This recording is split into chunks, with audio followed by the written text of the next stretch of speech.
All right.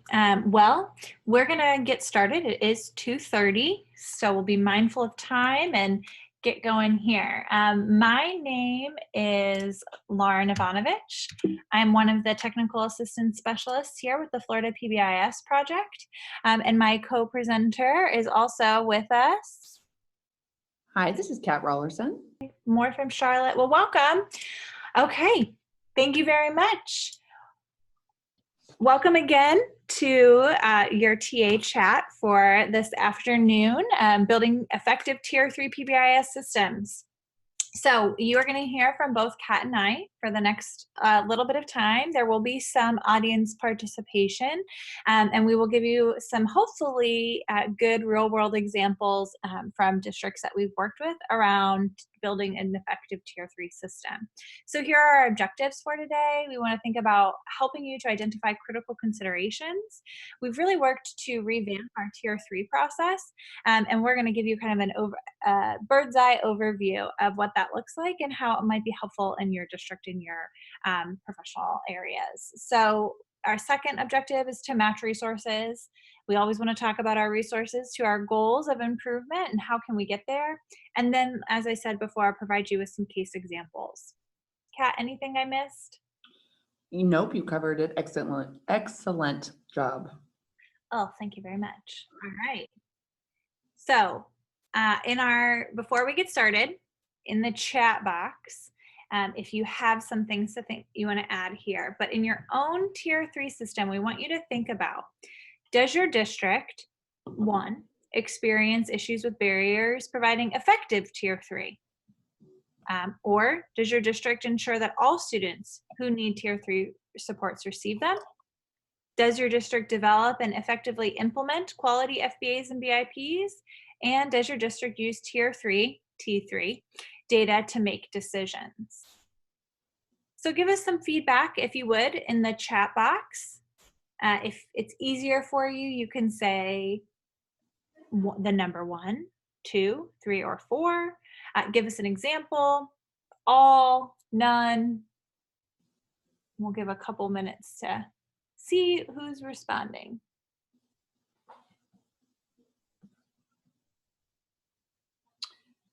And I haven't seen any responses yet. So if you would just feel free to use the little chat box there. If you look down, you can type the message there on any of the, if you just want to focus on one, any of the issues, barriers you've had to effective Tier 3 supports in your district. Oh, thank you. I see from MRE, we've had all of the above. They suggested as been issues or concerns. Good. Other districts?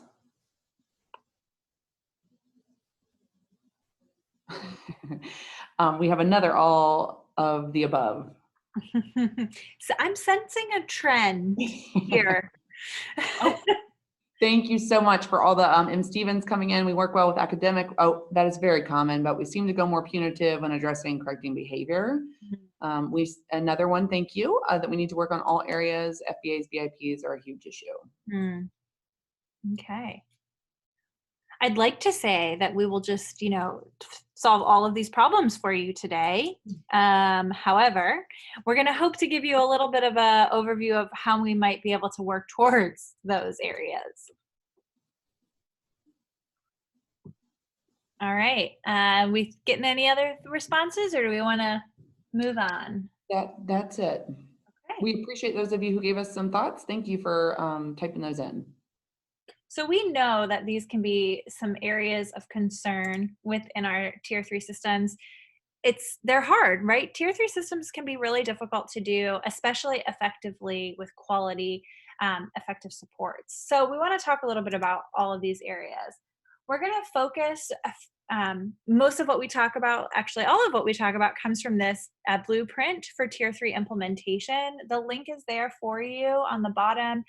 In the chat box, there was a file upload, and I think Betsy will also put it out probably a couple more times, and we'll put it out again at the very end, is the downloadable of this webinar, all of our PowerPoint slides, and so these links will be in there for you as well. But this Tier 3 blueprint for implementation came out of the Bureau of Exceptional Education and Student Services, and this is really where we're focusing the majority of our content on is how you're looking through and building your tier 3 system. So we've revamped a little bit and we want to think about our tier 3 considerations. So our first is we're pulling the all-knowing triangle. Now you might notice something a little different here. We're used to our MTSS or PBIS or RTI triangle being green on the bottom, yellow in the middle, red on the top. This is the top part.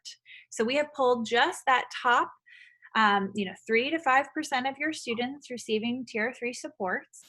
And we want to break that down into its own mini triangle. So our first insurer is along on the left-hand side of your triangle. And it's all educators understand tier 3 systems. That's the basis in which everything else falls, be it data.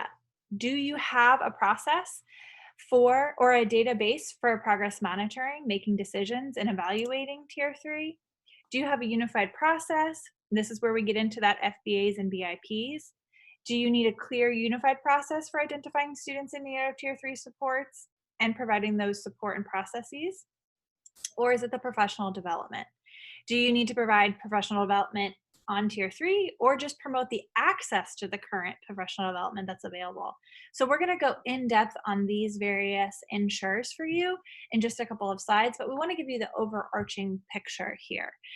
So when we're thinking about our tier 3, these are the basis is that, first of all, everyone understands what tier 3 systems are, what are available in your districts, and what are you working with? And then what is the data used? What does the process look like? And what is the professional development available or still needed? All right, so we're going to get into insurer number 1.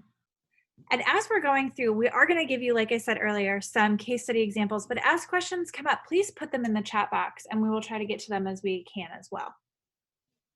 So the basis here, one big idea, is that multiple levels of tier 3. It's not a one size fits all. In fact, it's based on individual student needs. It may sound like I'm preaching to the choir here, but we really want to make sure that everyone in your system understands, all educators understand that big idea. Sometimes it's easy to think that when we're at tier 3, we're just thinking about an FBA or a BIP, and that's all we have. We really have a huge toolbox of various things to be able to access, and we just need to be able to know where they are and what they look like. So we want to think about functional thinking around a team-based FBA, consultant-based, which could be brief or less intensive FBAs as well, and then the wraparound base, so person-centered plans, functional analyses, multiple expertise, and individualized counseling. And those are just kind of some of the things that we can think about around this multiple level within tier 3. So there are a continuum of supports, as I just said about that, approaching multiple levels. So on this, we talk through level 1, which is an efficient, level 2, comprehensive, and level 3 would be that wraparound. So it's pretty all-encompassing. And then the elements go along the left-hand side. So teaming, FBAs, BIPs, progress monitoring, and follow-up. So I'll just run through a really quick piece here for you. I'm not going to read it all again. You have this information for you. But teaming. So for example, in level 1, first, that you have a team. It may be small in size. It may only consist of school-based coach or consultant and teacher. We think about and we seek out family input, and student is included. So that's our brief and efficient team. That FBA may look like indirect methods of gathering FBAs. So with a structured meeting, we develop a hypothesis. Then we plan and develop our BIP or behavior intervention plan during your FBA meeting, with our primary focus here on efficient being teaching and reinforcement strategies linked to our hypotheses. Our plan addresses context and environmental factors, and to minimize the failure of the plan and maximize enhanced successfulness of the plan. And then we progress monitor using collecting our student outcome data, fidelity of intervention data.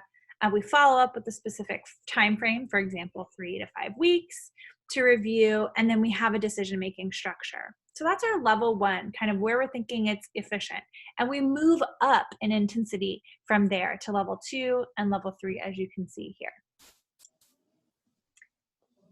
when you're thinking, okay, great, Lauren, that's good information, but what do I really do with it? When you're at the district level, which I think today we have quite a few district staff here, which is wonderful, and we're really excited that you're here with us. There are some guiding questions for you to help you think about where should you start around this ensure number one. Do you have a team at the district level with the purpose of planning, evaluating, and modifying tier 3 process for your district? If you do, does your team include individuals who are trained and experts in behavioral practices and have the knowledge and skills necessary to facilitate systems change? Do the individuals use their skills to enhance the likelihood of change? And can you identify how the district uses universal screening for early intervention? These are great guiding questions. And if you can say, yep, we have all of that, then you're pretty good going on ensure number one.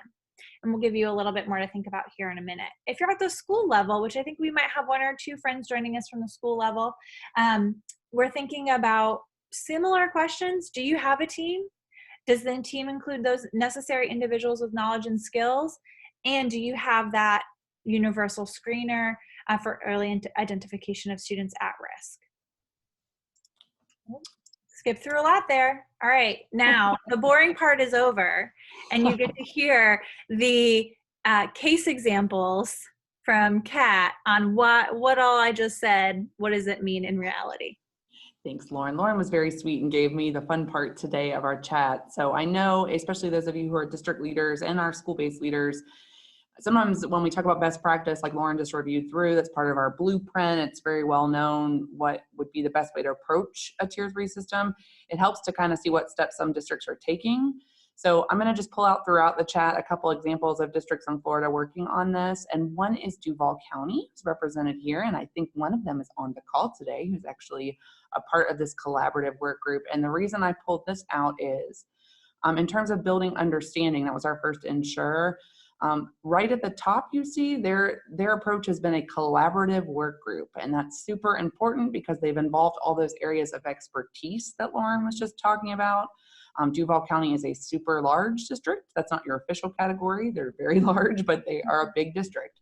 So involving multiple departments with multiple knowledge has been very helpful for them in trying to kind of rebrand, build understanding of MTSS overall, but also that continuum of what Lauren was speaking to tier 3 support. So included things like looking at what their paperwork is and what that includes in FBA BIP.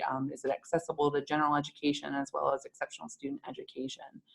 But I point out on the slide a couple of their infographics that they have been so sweet to share with many people. But infographics seems to be the wave of the future, and one of theirs is on the left, where they kind of went to this building understanding through communicating consistent information, and they do that 5 ways to establish MTSS in their building. Another important concept for them has been that this is integrated. So on the right, you see that they really make a really strong effort to talk about behavioral health and academic outcomes. As was shared in the chat box earlier, we kind of get in a pattern in districts where we have it like flow in and really strong for academics, but maybe not for behavioral health or mental health. So they wanted to really shift their messaging and communication to build understanding this is an integrated approach. And the other reason I pulled in their example here is through that collaborative work group, which of course ended up being smaller work groups that they were working on the revision and training, co-development and training of their process. They were able to look at, which we'll talk about in another example, that job embedded support, but how do we build those teams across the continuum and build knowledge across a school building that would be where every school has someone who feels somewhat comfortable in all tiers, but the tier 3 process that they were developing. And then focusing on the school's data to do that. So one shout out to Duval, and we'll come back to them to talk about that, not one size fits all, and how we message or communicate that continuum of support. And they're doing that for all of MTSS, not just tier 3. And the next one, Lauren, thank you. And this one I know is a little bit smaller. This is from Nassau County that I also have the pleasure of working with, and they've been doing a very similar approach in the last year of a multifaceted work group working on their multi-tiered systems overall, that right now is in the process of really looking at their FBAs and VIPs, to someone's comment earlier. But I pulled these out as examples for the Ensure One, because one important concept for this district was the stacking element on the left. So you see how they use the visual that's pretty popular where we show the stacking of the tiers. We wanted the messaging to be about that it's really important tier 3 is not separate of tier 1 and tier 2. And so they've been really cognizant to emphasize that in all their communication tools, as far as building understanding of school and district leaders with multi-tiered systems in general. The other thing they chose to do for understanding is that fish or water metaphor. If you have not heard that one, they use that throughout. But the whole idea of if a aquarium with fish in it is dirty, we would of course clean the water, not work on each fish. And by cleaning the water, we would affect all fish. So that's the tier 1 analogy. Whereas if it's an individual fish having an issue, which is more of a tier 3, we'd work more on that tier 3 aspect. And then on the right, I pulled out from the same guide that they've been working on through that multi-faceted work group, which includes district, departments, and school representation. They have multiple schools that are part of that work group. They tried to highlight a couple of things. One is where you see my blue box there with the arrow going up. It was kind of an established habit that ESE was a separate entity or a separate place in some cases. That's how people understood it, or that MTSS was a way to get to ESE. So in their instruction visual, when they put their components, like what are those key things we want people to see as connecting puzzle pieces of their framework, which is going to be really important in tier 3 as well as the other tiers, is that ESE, or specially designed instruction, is throughout the tiers. So they're constantly communicating that. And then to Lauren's point, when she was going through screening, and Duval also did this, I just pulled this out of Nassau, as they looked at their own data system to try to make that a little more concrete, what their early warning system indicators were that they had defined.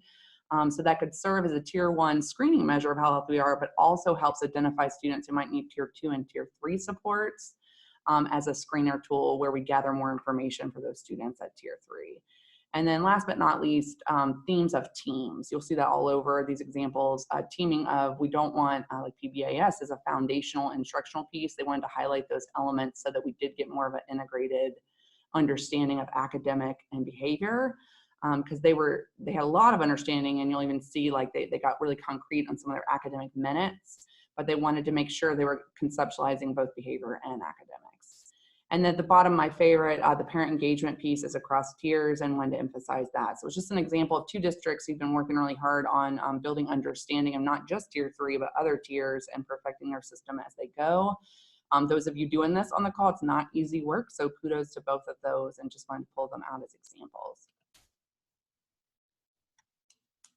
Oh, and sorry, last but not least, for those of you who are trying to build understanding, some quick resources. One on the left is our state MTSS website. It has some nice ready to go family resources and educator resources such as myths and facts that you can nicely pull from in your building understanding efforts. And then on the right is our tier 3 binder with the direct link to both family engagement and the tier 3 resources. So that includes that myths and facts at tier 3 that might be nice to use in your own districts, as well as some of the resources we'll talk about a little bit later with developing support plans and data collection tools and FBI, BIP things. And the bottom is about family engagement resources for you. Kat, that's so helpful to hear such 2 really great district examples. And what I've loved about both of them is that they're really incorporating all educators, meaning also our family members. Shout out to both of them. Nice job. All right. If you are doing, as we're going through this too, if you're like, man, we're doing something really great, please put it in the chat box. We'd love to hear about it as well.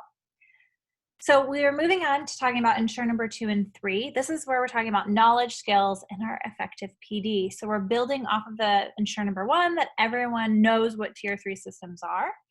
So our big idea here is that we're shifting away from that spray and pray where we kind of are doing what we're doing today and telling you all this information and hoping you're doing it, or that spray and pray professional development. And we're really moving towards practice-based workshops and job-embedded coaching to build our competencies within all of those authentic school-based or district-based environments. So sometimes it's really easy to kind of have one of those bring in, have the training, and then hope everyone goes back and implements. When we're moving towards having the job embedded coaching where we're building in the evaluation, content expertise, problem solving, leadership, effective communication, all leading and building that puzzle you see on the bottom towards improved student outcomes. But it's not always an easy task to do. And we know that because it's really a mind shift away from what we're used to doing. So some guiding questions for you. And we have some questions here highlighted that we're hoping you might think about answering in the chat box. So when we're thinking about our current professional development and we're moving toward job embedded, we want to think at the district level. Are you able to describe the professional development provided to your district staff on Tier 3 activities, including FBAs and developing BIPs? How does the district determine professional development needs? What is the professional development delivered to match the needs and various levels of competency required? And the question we'd love to hear is anyone is doing this, but how are job embedded procedures being used in your district right now? So as you're thinking about that and hopefully responding in the chat box, I'm going to move over to the school level guiding questions to think about.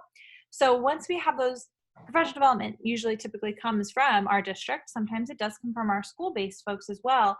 But when we're at the school, we want to be able to think about how are teachers and other staff responsible for implementing interventions that are trained to implement the BIP for each specific student.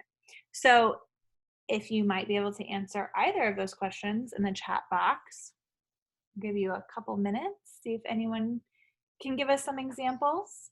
Oh, thank you. I think that's Christina Van Gosbeek from Duval. She said BCBAs are trained on FEAs and BIPs to ESE. So they might do the initial training on what those are. And then in some sites, do they do ongoing support for schools, or is that up to the schools, Christina?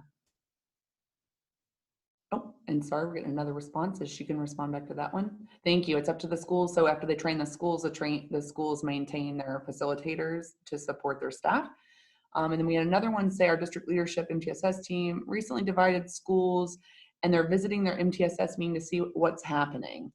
This also helps us determine needs. So it sounds like they're using visits to those meetings, nice, to kind of see what's the current status of MTSS team functioning in meetings and where might we need to do some additional PD, just doing a little observational check for what they want to focus on next.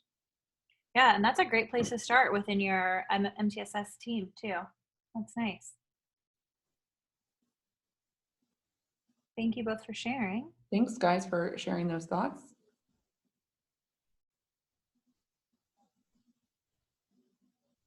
All right. And let me know if any more come in, but we'll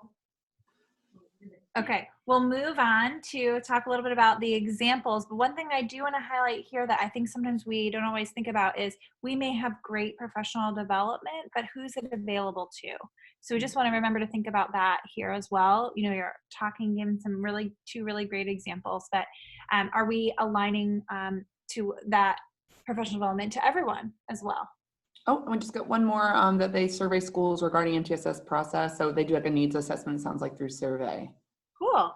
That's great. That's a good way to start thinking about where additional PD may be needed. Mm-hmm. Great. All right. So Okay. we'll come back to you, and a shout out to Christina just shared. She was part of that multifaceted collaborative work group in Duval. And I just wanted to revisit their building understanding example with kind of an example from this Ensure 2 and 3, excuse me, with job embedded coaching and how we kind of foster professional development effectively based on their needs. So since they were rebranding, you can see some examples of their products, like they were looking at fostering, it's not just a here's how to do it, it's perfect, but they got to do the work a little bit. So building the teaming structures, and they redefined those teaming structures to align across behavioral and academic initiatives. Having the teams in those initial trainings from the district levels, resource maps. So they're the job embedded piece. They're going to apply what they're trained on to their own school context. I thought that was a nice example of laying out those supports and thinking integrated as they resource map as part of their integrated focus. On the right-hand side, reviewing data. So one of the things, if a lot of you on the call train on multi-tiered systems, is it helps to really then apply it to their own data. So similar to Nassau's example, when they were using their early warning indicators, they focused on some of the data sources available to those specified teams that they could use as part of their decision-making, including the decision-making at Tier 3.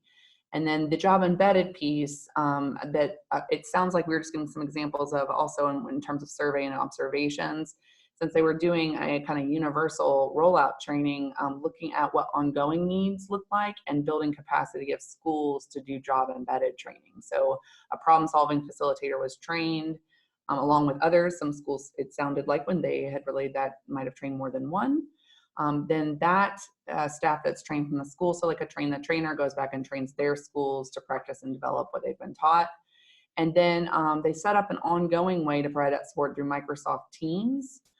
So a lot of times, as those of you on the call who do PBIS, we're familiar, we try to set up that ongoing coaching network. And that was a way they were trying to approach that as an initial, not just one stop, if we're not done, but how do we provide ongoing information that might be useful to those school contexts, and then support the schools as they train their own school staff and work with them. So I thought it was a nice example following up from building understanding of initial training, followed up by some plans to try to support schools.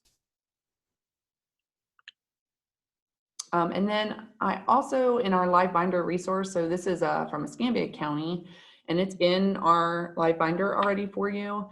In terms of that job embedded support of teachers and implementing a behavior intervention plan, it is not easy at Tier 3. It is very taxing. And so supporting teachers to, one, know and understand why they're doing what they're doing as part of a behavior plan, or those that are coming in to do additional instruction or reinforcement as part of that behavior plan. How do we support them through that implementation? And we know that's an important factor in it being successful.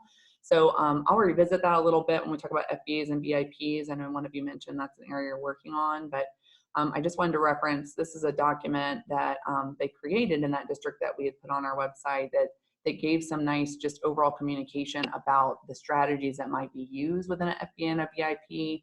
And then given some communication so that we have common understanding and could be used for ongoing coaching. So that document's at that link in our Live Binder from Escambia County.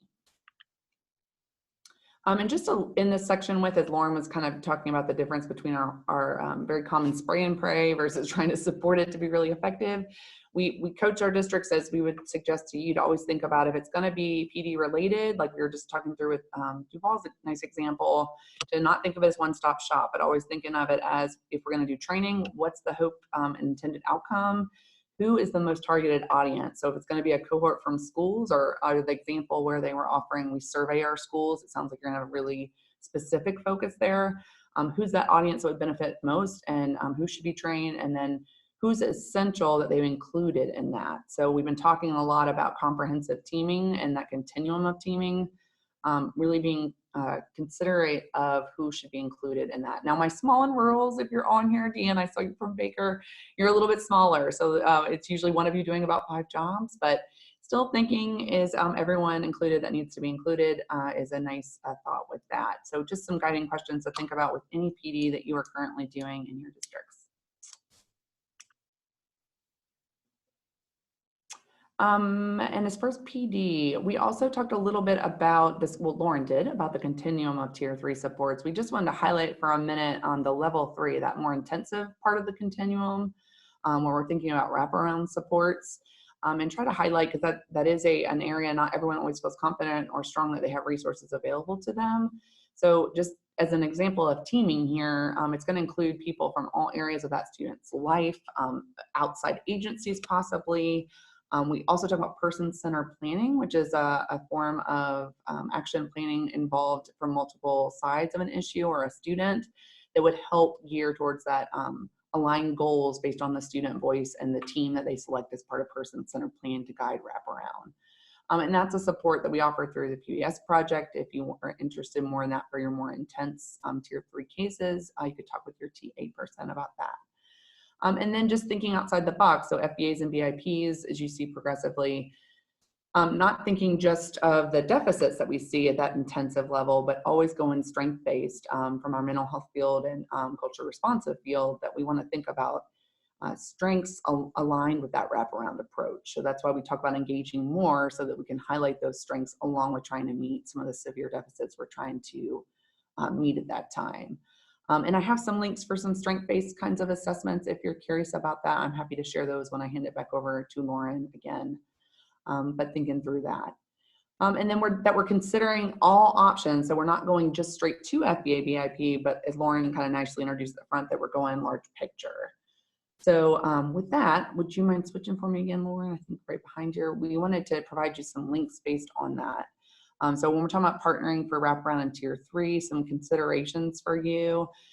We know in some cases we're talking about services that might be provided by outside agencies. So really looking at who in your district does those memorandums of understanding and partnering, not just for services, but how we share data between each other and communicate between each other. Another comment, I gave you an example from our integrated system framework partners that is a nice example of MOUs, but those of you who have some of the shared agreements around Baker Act receiving facilities, that's one example of data sharing or communication that illustrates a way to communicate between education and an agency that helps students. And then the other links were just more a school community partnership guide from the Center of School-Based Mental Health. That's a nice background if you're looking for more information on partnering with agencies in your community. And then in Florida, of course, all our money goes through for mental health to our managing entity contacts in the different regions of our state. So we gave you some information if you weren't familiar with your managing entity or work with them at all to get familiar with those. And don't forget about our fellow discretionary project members in SEDNet. SEDNet was created as a discretionary project as part of systems of care.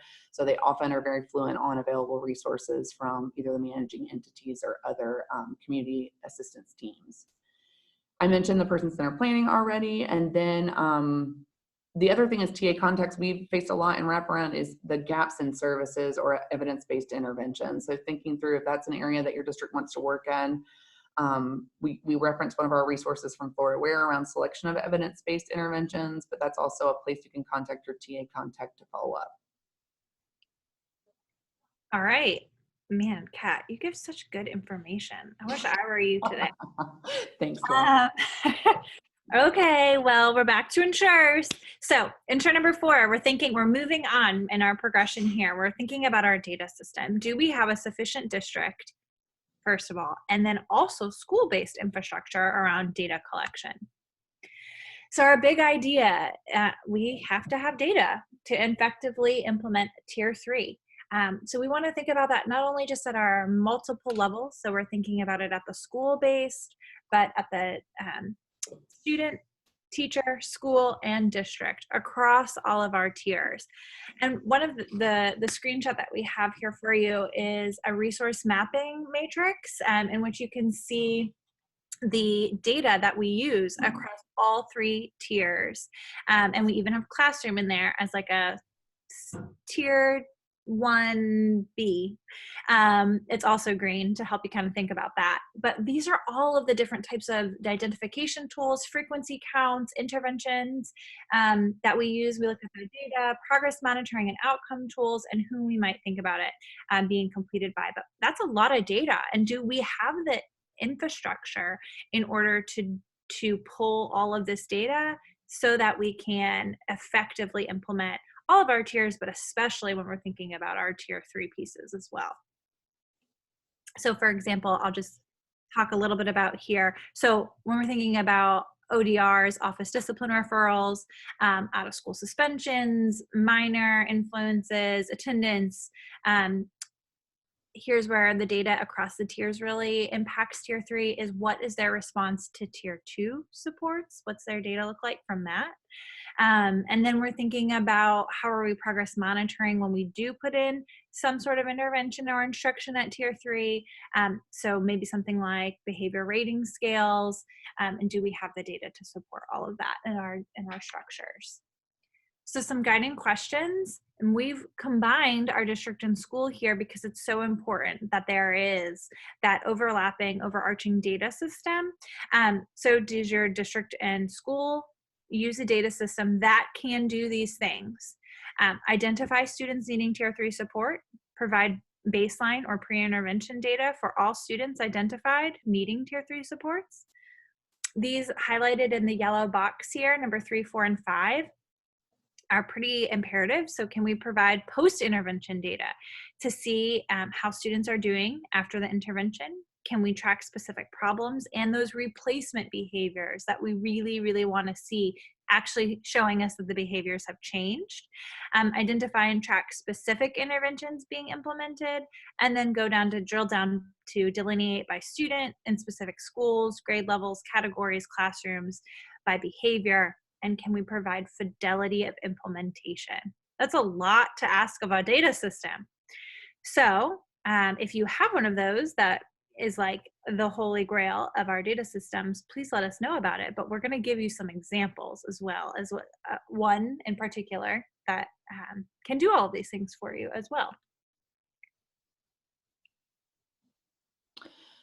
So we're gonna just look at an example from a principal in a school using RTIB who's phenomenal out of Hernando County.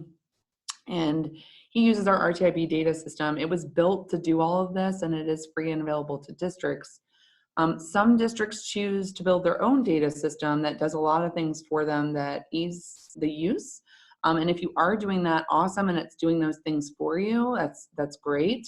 If you're doing that and want some information, I know our RTIB system data gurus can share some of the forgive the non-tech person, like the formula that they use. It might be called something a little more techy, but they are happy to share that too. So we use it as an example because it was built to do this for districts because a lot of data systems didn't have that capacity.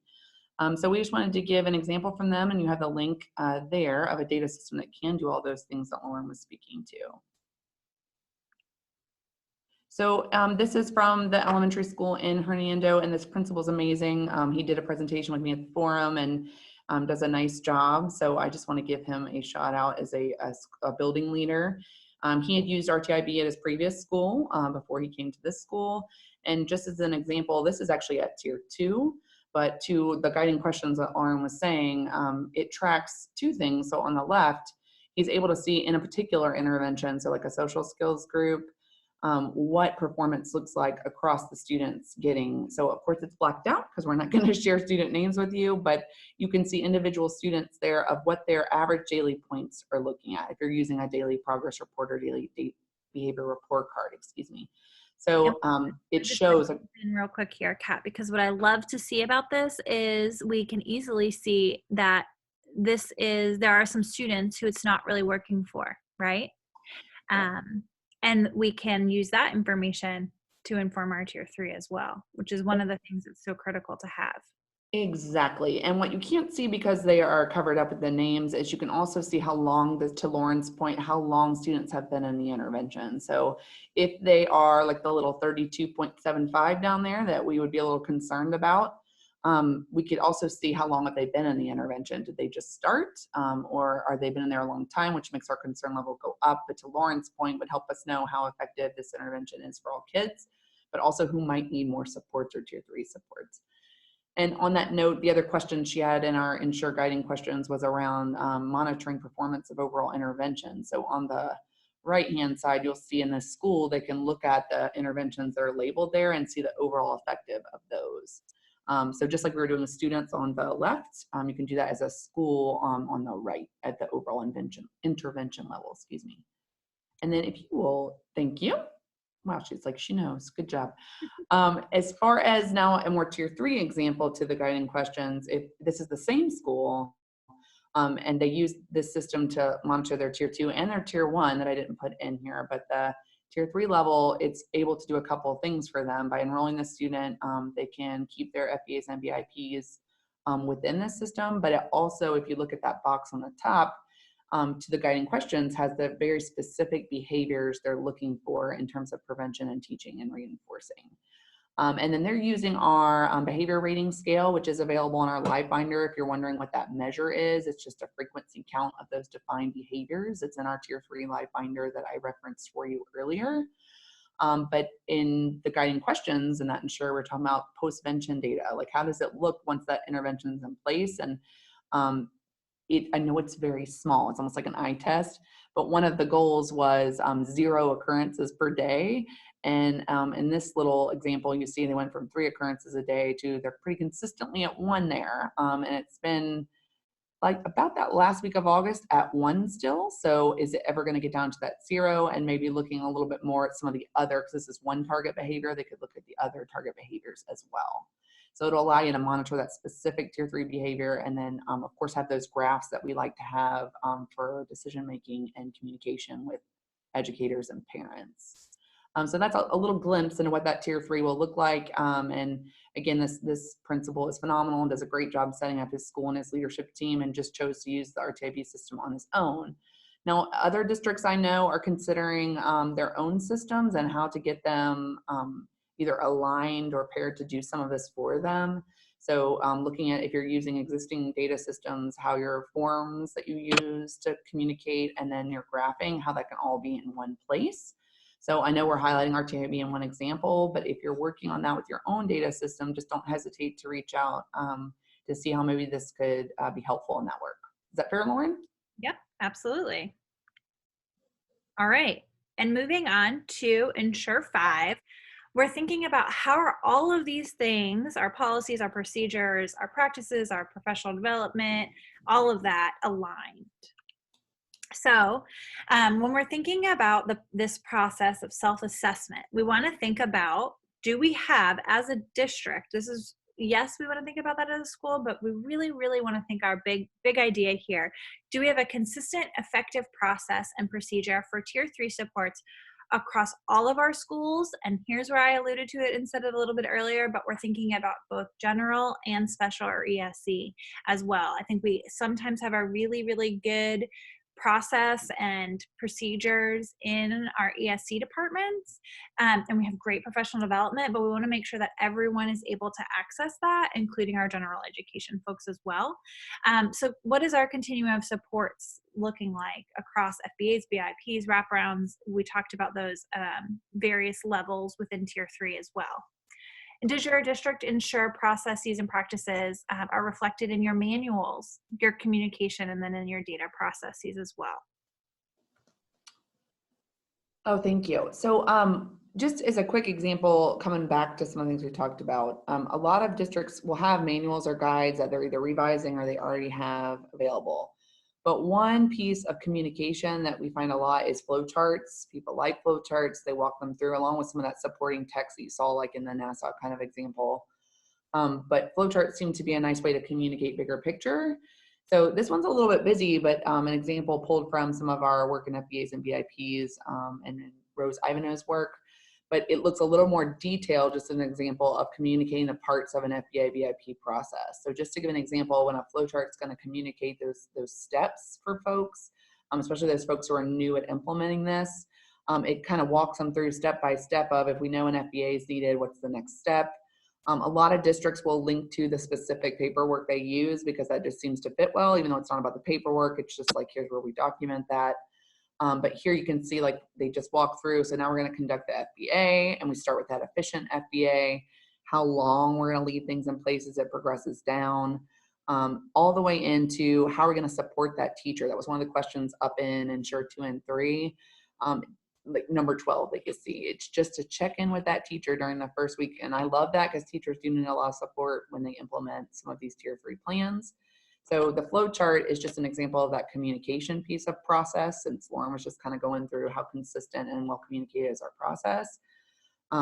This is just, again, one example detailing through when you have multiple steps to your FBA and BIP process for where it may progress from a more efficient FBA to a more comprehensive.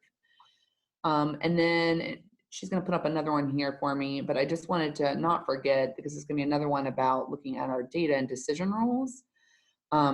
A lot of my districts will even just go a step back from that, and a lot of you on the call may do the same, where we're just trying to communicate the movement within tiers. And I know a lot have chosen to go that route too, along with something detailed like this for a tier 3 piece.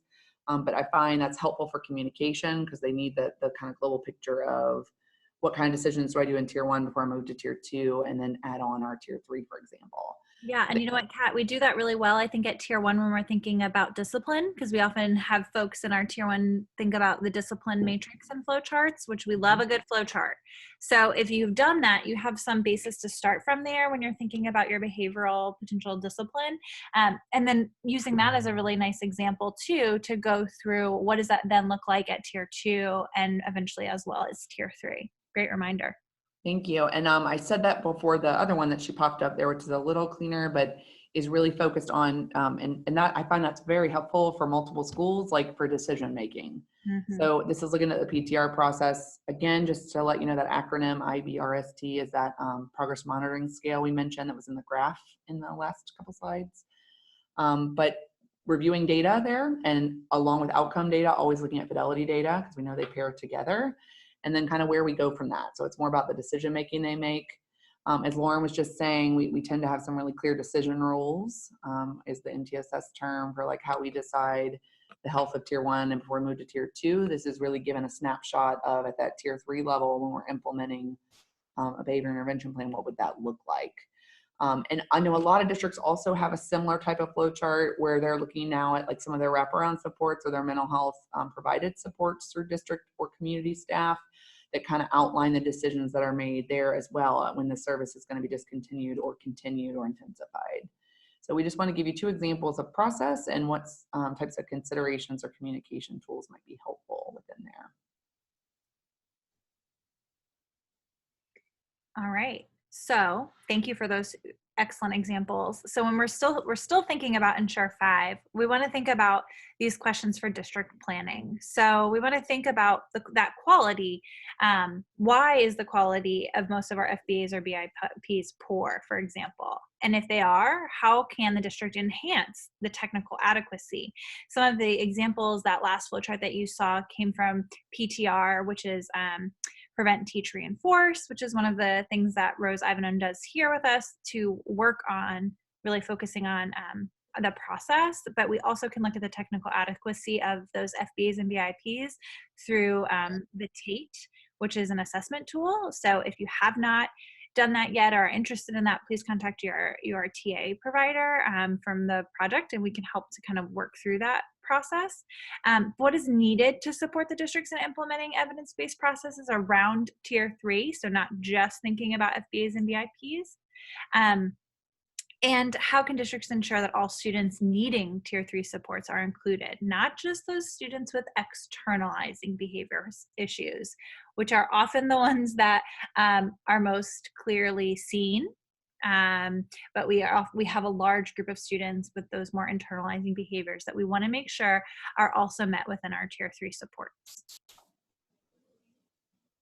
So here's what I was just referencing is the TATE, which is an evaluation piece here. So it's a tool that practitioners can use to evaluate the adequacy of FBAs and BIPs, looks at district, schools, staff, and individual students around baseline, provide information for you at the district to guide your tier 3 planning and professional development around the needs of what needs to help you within your FBA process or your BIP process. And then there are those are the review processes. The TATE has 18 items, 9 are FBAs and 9 are BIPs. If you're interested in more information on that or the process, there is a previously recorded chat on that, and the link is there for you. It's also on our previously recorded chats on our website.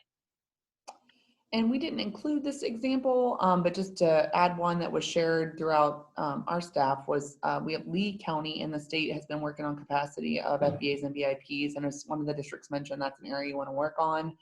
But not so much us just assessing the quality through this TAPE process, but building their own team capacity, and they're using like a Google Classroom method to do that ongoing PD, so you're not pulling people out so much.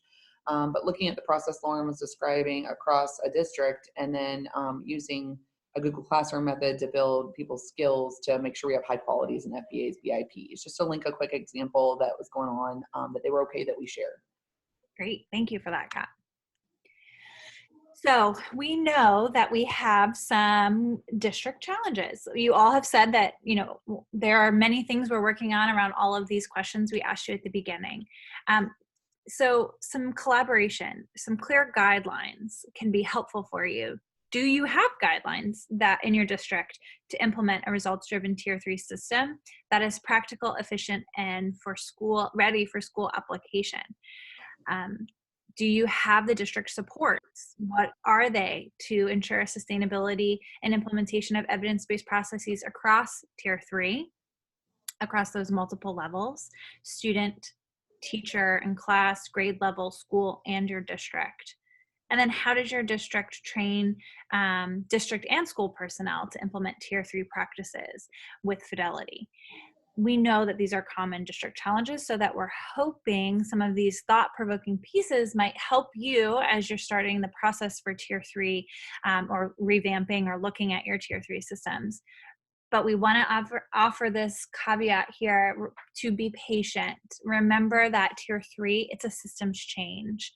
And we talk about tier 1 implementation is a 3 to 5 year process. Each tier can be a 3 to 5 year process. And really at tier 3, in order to see full systems level change, it may take 5 or more years. And that might sound like, all right, well, we'll just throw in the flag, throw in the towel now. But don't yet. We're here to help you to go through these as well. So some district examples through the tier 3 team. What can things that you do? First of all, do you have a team? So where are you starting? How can your team revise your current processes to promote that access that we were talking about? You are probably doing really great things across the board. How are we getting that information out to all educators across your district? Are you as a team selecting new processes and procedures, or are you revising part of a current one? Whichever one you're looking at doing, that's totally fine to do. We just have to think about narrowing your scope and focus. And then how are we building a coaching model so that we are moving away from that spray and pray that we talked about earlier and into that job embedded coaching model of the staff development and implementation of tier 3 supports. You may also have school-based contacts within your teams that are great at these various things and might be able to help you, be it revise your current processes or get promoting out of what you already have, revising your current procedures, seeing areas of need, or providing that staff coaching piece as well. So how are you going to get there? Wouldn't it be great if you just said, let's snap our fingers and we're there? But we can when we're thinking about short and long-term goals that will get us to the outcomes that we see through the gaps that we've identified. You might have said, Lauren, we have, Lauren Cat, we have gaps that you've talked about all of these places, and you are being good company with a lot of other folks. And that's okay. Once we have those gaps identified, be it in Ensure 1 or Ensure 3 or 5 or all of them, we're able to then help you to go from those gaps to filling them. So we can do that through identifying those essential people, both in the district, maybe outside, who will be needing to help you to fill those gaps and achieve your outcomes. And then actionable next steps. What are those short and long-term goals in order to get to a system that's going to be implemented effectively and efficiently at tier 3 for you? So before we break to our last question, we want to just tell you that you're not here to do this alone. So if this is something that has been interesting to you, or you have identified some gaps in here, we hope that you please reach out to your Florida PBIS technical assistant person for your district. If you don't know who that is, please email us, connect with us, either Kat or myself, and we're happy to connect you with them. But we just did for you in the last 55 minutes what would take probably multiple meetings and conversations with your district leadership team, and really getting down into the nitty gritty of what's existing, where are the gaps, what are some things we need to work on. And to be honest, we don't go through all 5 insures at the same time. We kind of look at, all right, where are your needs? Where are some places? What are your outcomes that you see you want to be going to? And we work on manageable pieces along the way.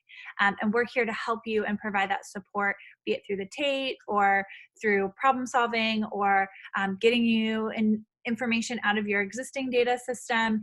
We're there to help to provide that direction and support.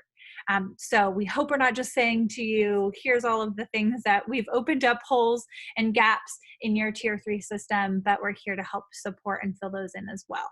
Any last minute things there, Kat, that I missed?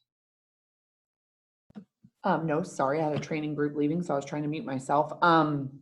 No, I just was going to say, please feel free if you've had other successes or things that you've done. I know we're out of time, but to Lauren's point, we just pulled a couple examples today, and there are lots out there. So please feel free to chat them in the chat box or let your TA person know so that we can share them. We'd love to highlight the examples, but otherwise, no, I think that was great.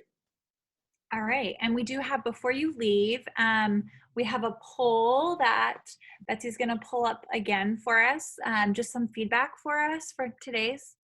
So if you could mark how you felt how helpful today's chat was. Maybe you aren't super overwhelmed yet.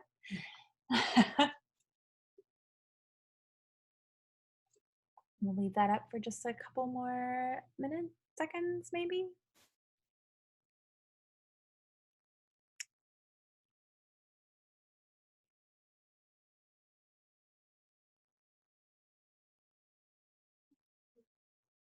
All right. Okay, thank you very much. So as we just finish up, I want to remind you that we have multiple more chats coming up. So our next chat is actually on December 11th. It's on evidence-based. All right, just kidding. Betsy's in here and told me. So look for a new chat one in the new year. We'll have our next one in January. So you'll get some emails about that. And here's our contact information. If you are looking for additional information, please connect with us. Our information is on the left, and then you also can see we're on Facebook, Twitter, and our YouTube, which has all of our recordings as well. Thank you for joining us today. We'll be here if you have any questions or comments. We'll stick around for the last couple of minutes. But thank you so much for being here, and have a wonderful break if we don't talk to you. So I just saw in the chat box, Lauren, Yeah. Becky, did we shoot the slides to everybody? Yes, they're actually already up in the chat box. I'll put them up there again now. Okay, Betsy's gonna put them back in the file for you as well again. Perfect. Tiffany, they were in the earlier part of the chat, but she's gonna shoot it in there again. All right, looks like Thank you, Betsy. Thanks, Betsy. All right, thank you all. Hope you have a great day. Thank you all so much.